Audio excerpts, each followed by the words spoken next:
Os BRICS têm tentado implementar uma nova ordem mundial que retira dos Estados Unidos o protagonismo da geopolítica internacional. E, para isso, os membros do grupo têm feito reuniões para o fortalecimento das relações políticas, econômicas e comerciais. E a principal ação é eliminar o dólar como moeda de referência para transações comerciais dentro do grupo, não apenas para os membros fundadores, mas também para os novos que acabaram de aderir ao grupo. Além disso, vamos tratar do telefonema entre Lula e Vladimir Putin que trataram sobre a guerra da Ucrânia. Afinal, de que lado o Brasil vai se colocar efetivamente nesse conflito? E para encerrar o episódio de hoje, vamos dar repercussão à grande vitória eleitoral da direita em toda a Europa, principalmente na França, que levou o presidente francês Emmanuel Macron a dissolver o parlamento. Mas afinal, isso pode ou é golpe? Quais serão as repercussões dessa eleição europeia para as eleições americanas e principalmente aqui no Brasil? Se você quer entender tudo o que está acontecendo neste momento na geopolítica internacional e aqui no Brasil, confere aí o episódio de hoje. Atualiza aí! Fala galera, Toby na área com mais um Atualiza aí no ar. E hoje um caminhão de notícia para vocês. Muita coisa acontecendo na geopolítica internacional e que repercute diretamente aqui no Brasil. Então se liga aí na primeira reportagem que eu separei para você no dia de hoje. O UOL Notícias diz assim na sua manchete: com Irã e novos membros, BRICS trabalha para substituir o dólar em comércio. É isso mesmo que você está entendendo. Os BRICS estão se juntando cada vez mais coesos, tentando criar uma nova ordem mundial. Mas afinal, isso é bom para o Brasil e para o chamado Sul Global? Se liga nas letrinhas pequenas para você entender. A primeira reunião dos BRICS em seu formato ampliado foi marcado pelo compromisso de diferentes governos pelo desenvolvimento de uma estratégia que permita que o comércio entre os países do bloco ocorra sem o uso do dólar. Ou seja, os países membros dos BRICS, que agora não são mais apenas Brasil, Rússia, Índia, China e África do Sul, porque você sabe e já acompanhou aqui no canal, houve uma ampliação dos BRICS. Agora, a Arábia Saudita, que ainda não oficializou sua entrada, mas o Catar, a Etiópia, o Egito estão dentro dos BRICS, ou seja, o BRICS crescendo cada vez mais. E já existem aí rumores que até mesmo a Turquia, um importantíssimo país do Oriente Médio, membro da OTAN, estaria querendo entrar nos BRICS. A Turquia por várias vezes tentou entrar na União Europeia, mas ela não consegue, os europeus não permitem a sua entrada, embora a Turquia esteja em boa parte, né? Na verdade, numa pequena parte dentro da Europa. Mas voltando para o assunto original, simplesmente os BRICS tentando criar essa nova ordem mundial, colocando cada vez mais países dentro desse grupo, mas principalmente tentando tirar o protagonismo dos Estados Unidos. E qual é o maior protagonismo dos Estados Unidos hoje em relação aos países dos BRICS? Justamente a influência da sua moeda, o peso do dólar, que é a moeda mais confiável do mundo. Em todo momento de crise, simplesmente os investidores todos correm e fogem para o dólar, comprando o dólar mesmo que ele esteja caro. A grande questão aqui é que os membros dos BRICS, cada vez mais, com a entrada de muitos membros, vão ter moedas totalmente diferentes. Algumas das moedas completamente desvalorizadas, porque o valor de uma moeda se dá pelo nível de confiança que se tem nela e principalmente no país que é dono dessa moeda. É por isso que o real é tão desvalorizado, porque ninguém quer essa moeda, ninguém confia nessa moeda, por isso ela acaba perdendo valor. A moeda americana, o dólar, tem grande valor no cenário internacional, assim como o euro também, assim como a libra esterlina na Inglaterra, porque são moedas que pertencem a países ou a um conjunto de países, no caso do euro, que tem confiança internacional. Esses países são países mais sérios, mais organizados, muito diferente de boa parte dos países que hoje são membros dos BRICS. Então, com essa grande diversidade de moedas, o comércio dentro do bloco é muito complexo. Como é que eu vou fazer o comércio com outros países, comprar, vender, importar, exportar, se as moedas são completamente diferentes e os valores, ou seja, o nível de confiança, de aceitação dessas moedas no cenário internacional é completamente irregular. Então é por isso que o dólar tem sido utilizado pelo menos desde o final da Segunda Guerra Mundial, lá na Conferência de Bretton Woods em 1944. Mas a ideia dos BRICS agora é justamente não depender mais dessa moeda.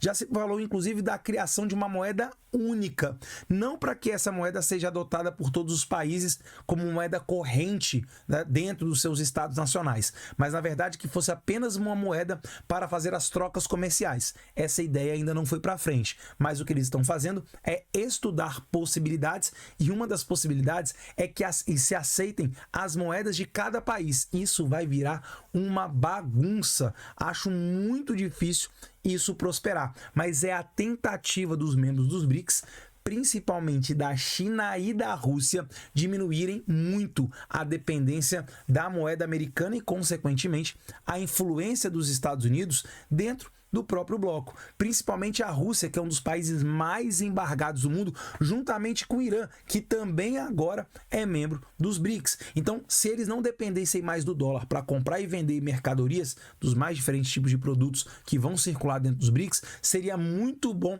para driblar as sanções que os Estados Unidos acabaram impondo para o Irã e para a Rússia. E aí já fica aqui o meu questionamento. É exatamente com esse tipo de país que o Brasil quer se aliar?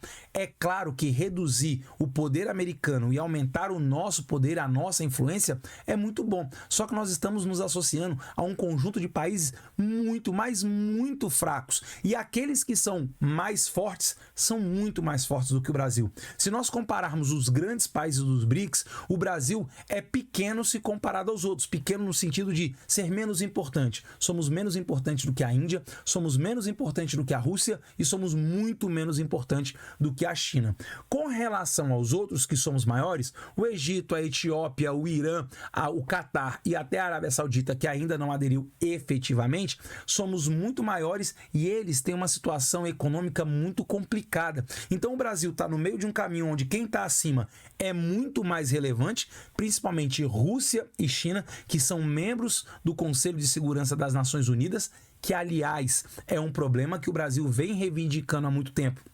Mas a própria China não apoia a ampliação do Conselho de Segurança, e com relação aos pequenos, nós somos muito maiores e eles podem sim prejudicar todo o bloco com essa entrada cada vez maior de países que não têm uma economia estabilizada. A União Europeia já faz isso há décadas. Para entrar na União Europeia existe uma série de requisitos, principalmente econômicos.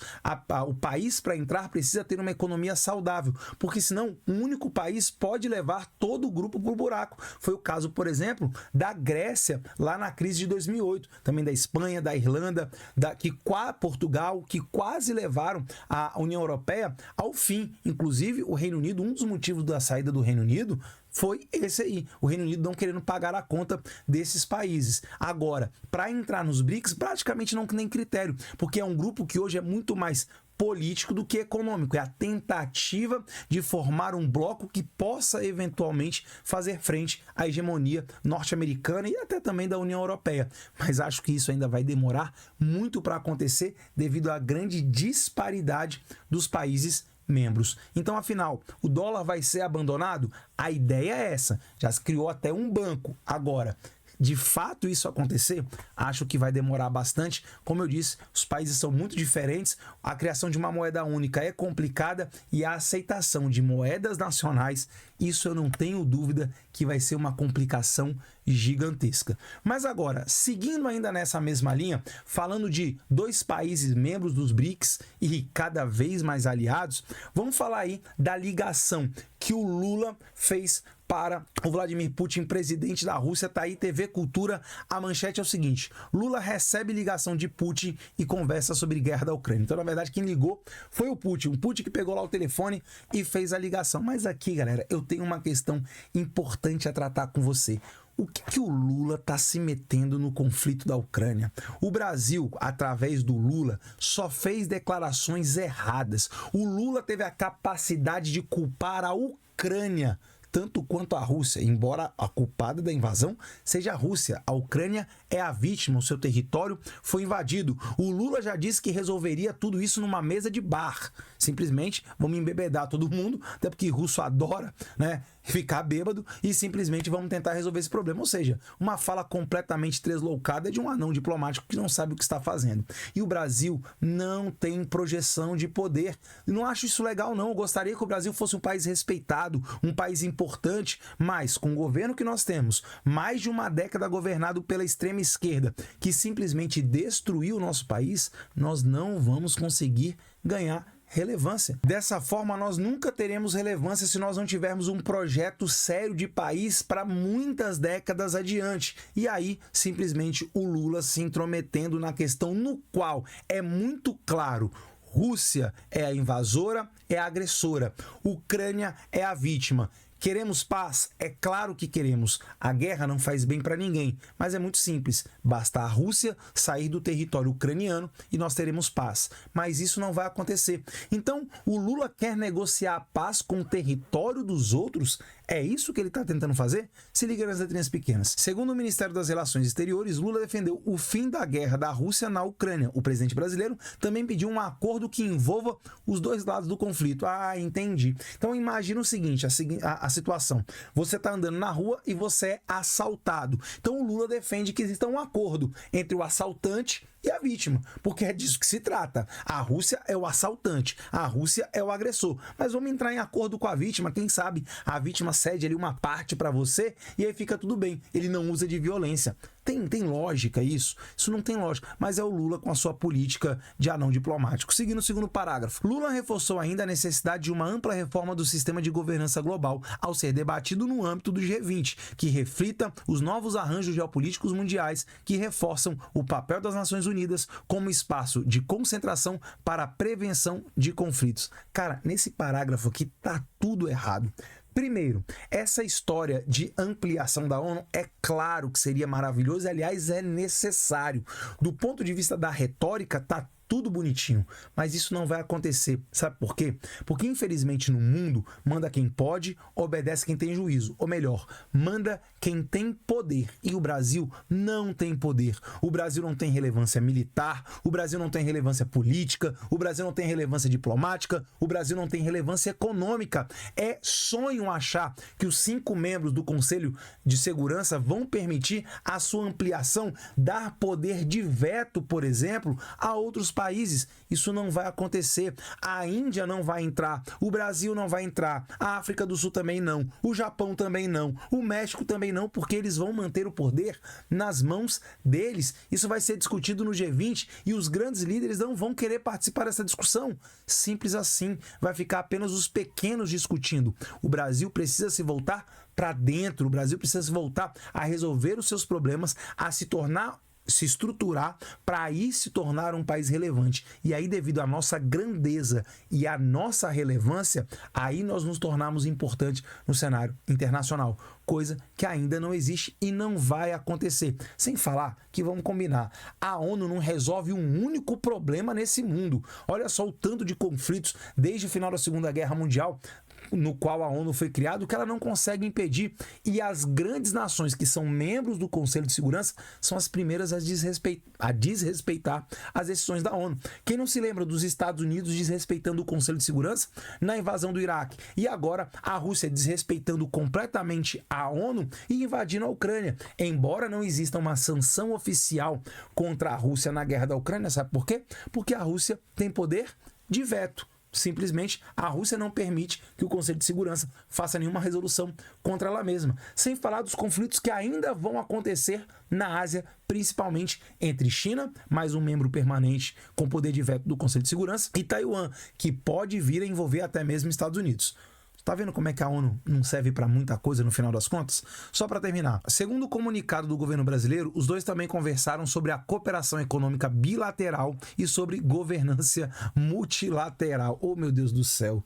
Aonde o Lula tá se metendo? O que ele tá pensando da vida? Deixa eu falar um negócio aqui para você. Se a situação geopolítica do mundo se acirrar e dois grandes blocos se formarem, o Oriente e o Ocidente, você realmente acha que o Brasil vai ter escolha? O Brasil estando estando na América, próximo dos Estados Unidos, não tendo relevância nenhuma do ponto de vista militar e geopolítico, distante da China e da Rússia, você acha que o Brasil vai ter escolha? Você acha que os Estados Unidos vai permitir que o Brasil tenha escolha? E aí você deve estar pensando, pô, Tobias, que fala maluca é essa? Então você está defendendo que o Brasil seja subserviente às vontades dos Estados Unidos? Muito pelo contrário. O que eu defendo é que o Brasil tenha um programa de médio e longo prazo, porque só assim que funciona, para uma reestruturação das suas forças armadas, da sua indústria, do desenvolvimento de tecnologia, para que aí o Brasil se torne relevante e possa colocar o seu ponto de vista no mundo. No momento, nós só somos chacota internacional. No momento, as pessoas só não nos levam em consideração, nem na área ambiental, onde o Brasil deveria ser protagonista, nem assim nós somos efetivamente protagonista. É disso que eu tô falando. Ou o Brasil acorda, entende que ele não tem essa relevância, como já teve no passado, no tempo do Império, por exemplo, o Brasil já foi um país relevante. Já não é mais. Mas, infelizmente, enquanto o povo não entender isso e continuar votando nesse bando de desqualificados, simplesmente o Brasil não vai andar.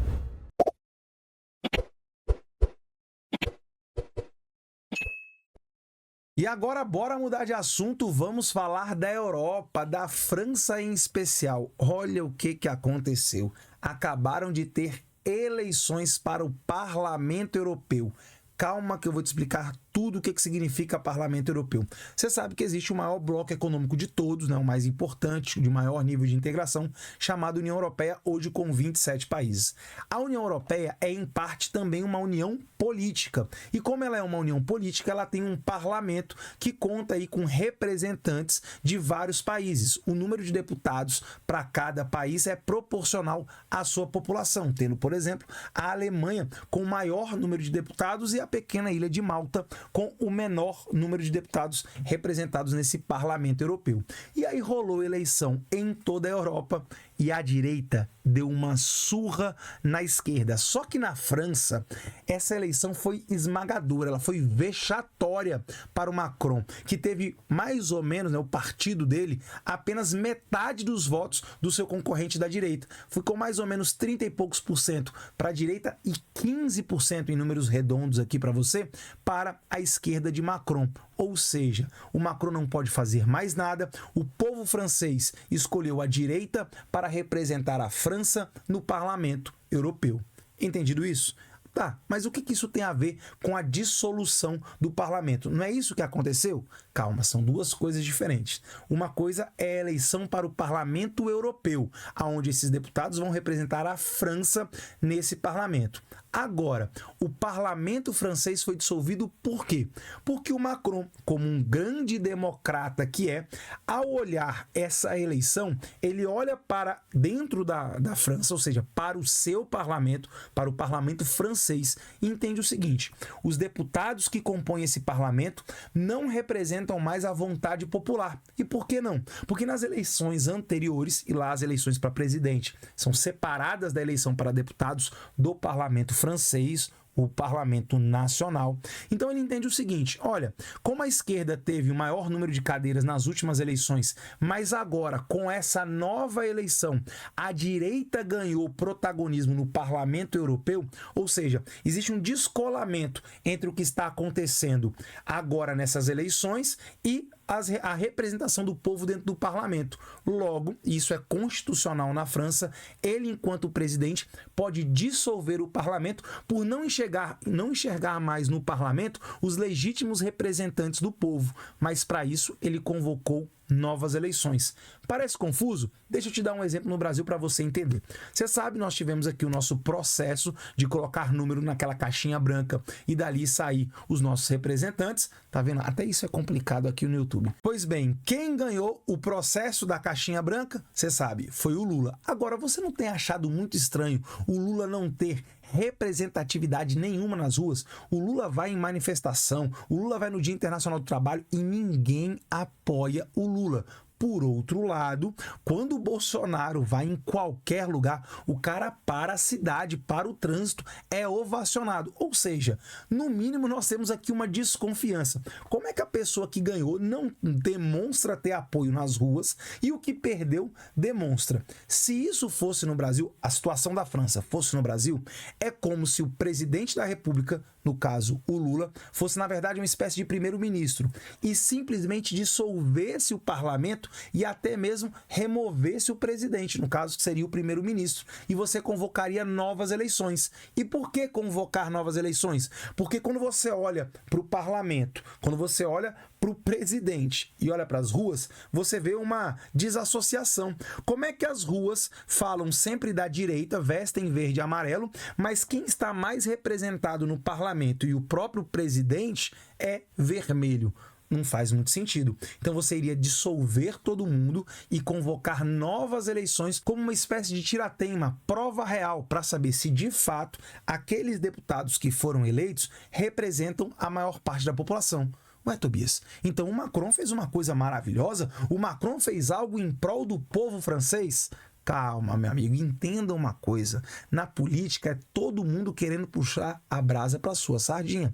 O que aconteceu foi o seguinte: o Macron tomou uma surra nas urnas. Mas o Macron entende o seguinte, que boa parte da população francesa não foi votar, porque lá não é obrigatório. E uma vez que a direita ganha força e muitos da esquerda ou da centro-esquerda não foram votar, ele convoca novas eleições para tentar fazer um jogo político muito perigoso. Por que muito perigoso? Se levarmos em consideração a vitória da direita no Parlamento Europeu, a direita na França pode ocupar a maior parte das cadeiras do Parlamento francês. Contudo, eu acho que o que o Macron quer fazer, aqui é apenas uma suposição, é dar um susto na população francesa, falando: olha como a direita cresceu aqui no nosso país. Se vocês da esquerda, da centro-esquerda, não saírem para votar, eles vão fazer a maior parte do parlamento. É isso que vocês querem? Nação francesa. Se liga aí na reportagem que eu trouxe para você, exatamente que explica completamente aí toda essa situação. CNN Brasil diz assim, ó: Macron dissolve parlamento e convoca eleições legislativas antecipadas na França. O que é algo interessante, né? É um dispositivo constitucional que aqui no Brasil não existe. Aqui, para você remover os parlamentares ou até mesmo o líder do executivo, você precisa de um longo processo de impeachment que é bastante complicado. Se liga aí, a gente já vai entrar nas aspas do Macron. O que o Macron falou para o povo francês? Decidi devolver a vocês a escolha do seu futuro parlamentar por meio do voto. Portanto, estou dissolvendo a Assembleia Nacional esta noite, disse Macron num anúncio surpreendente. Ninguém imaginava que ia acontecer isso. Ou seja, é ele mesmo assustado com a sua derrota cachapante nas eleições. Abre aspas de novo. Essa decisão é séria, pesada, mas é acima de tudo um ato de confiança. Confiança em que vocês, meus caros compatriotas franceses, na capacidade do povo francês de tomar a decisão mais justa, acrescentou o presidente francês. Entendeu o jogo político? É assim, ó: eu vou dissolver o parlamento para que, com novas eleições convocadas, todos aqueles que não foram votar, principalmente da esquerda e da centro-esquerda, possam entender que se eles não se movimentarem, a direita vai tomar conta. E aí você vai ter um levante da esquerda para combater essa direita no voto, elegendo um parlamento mais à esquerda que dê sustentação ao Macron. Mas esse é um jogo perigoso no qual ele pode perder muito. Mas afinal, isso tem impacto nas eleições americanas ou até mesmo nas eleições do Brasil, eleições municipais que vão acontecer agora e para presidente em 2026? Sim. Eu acredito que se na França houver uma vitória esmagadora da direita, isso vai dar muita força para a direita americana e vai refletir também nas eleições aqui no Brasil, como se fosse uma onda direitista que começa na Europa, que vai para os Estados Unidos e chega até o Brasil.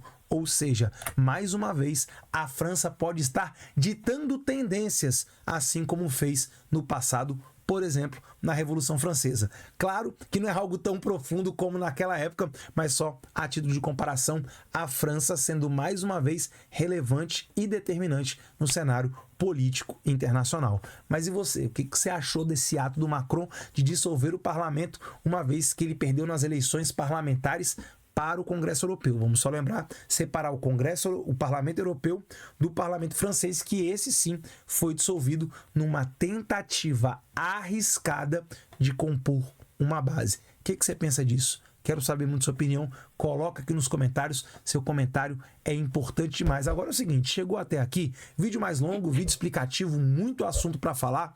Dá uma força, dá uma moral e ó, clica aqui, a logo do canal tá aparecendo. É só você clicar e vir pro lado de cá, dando essa força, essa moral. E não esquece, deixa seu like, seu comentário e badala o sininho das notificações. Amanhã eu volto com mais um episódio do Atualiza Aí para deixar você por dentro de tudo que tá rolando. Beijo do top, fica com Deus. Fui.